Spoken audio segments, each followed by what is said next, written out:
Next आपका types of motivation यानी motivation के प्रकार। They are two types of motivation. अभिप्रेरणा दो प्रकार की होती है। फर्स्ट आपका इंट्रिंसिक मोटिवेशन, एक्सटर्निक मोटिवेशन। आंतरिक अभिप्रेरण और बाहरी अभिप्रेरण। अभिप्रेरण बोलते हैं मोटिवेशन को प्रेरित करने।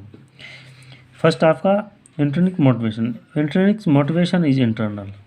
आंतरिक अभिप्रेरण आंतरिक होता है।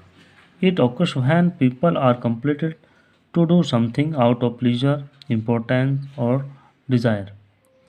यह तब घटित होता है जब व्यक्ति आनंद, खुशी, महत्व या इच्छा के कारण कुछ करने को बाध्य हो जाता है। Motivation is always interest when is the force come from within one self.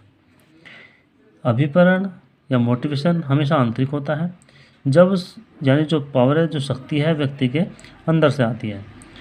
For example, when a person indulges in any sports to have mastery, to display superiority or to gain social approval, it is an intrinsic motivation. She participates in sports for his or own sake।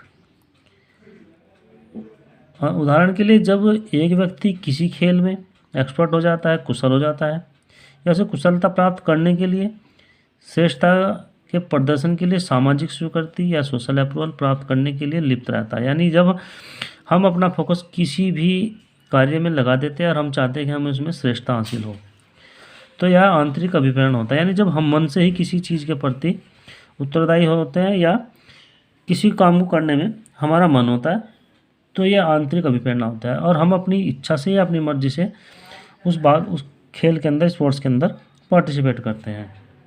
Second आपका एक्सटर्निक motivation यानी बाह्य या बाहर से अभिप्रेरण। Extrinsic motivation is external. बाहरी अभिप्रेरणा बाहर से ही होती है। It of course when external factor compel the person to do something.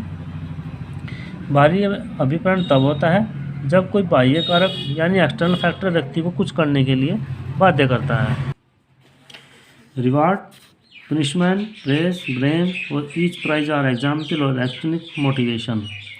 यानी उदाहरण के लिए यह पाया जाता है कि पुरस्कार, दंड, प्रशंसा या ब्लेम करना या नगद को इनाम देना आदि बाहरी अभिप्रेरणा के उदाहरण हैं। It has been found that such device motivate some persons more strongly than others. In fact, extrinsic motivation includes factors that motivate the individuals in achieving the goal। यह पाया जाता है कि इस प्रकार की जो अभिप्रेरणा होती है, देने वाली शक्तियाँ कुछ व्यक्तियों पर दूसरे व्यक्ति की तुलना में अधिक कारगर सिद्ध होती हैं। और वास्तव में जो बाह्य अभिप्रेरणा है यानी बाह्य मोटिवेशन के में कारक शामिल होते हैं जो हमें लक्ष्य को प्राप्त करने में व्यक्ति को अभिप्रेरित करते हैं, मोटिवेशन करते हैं।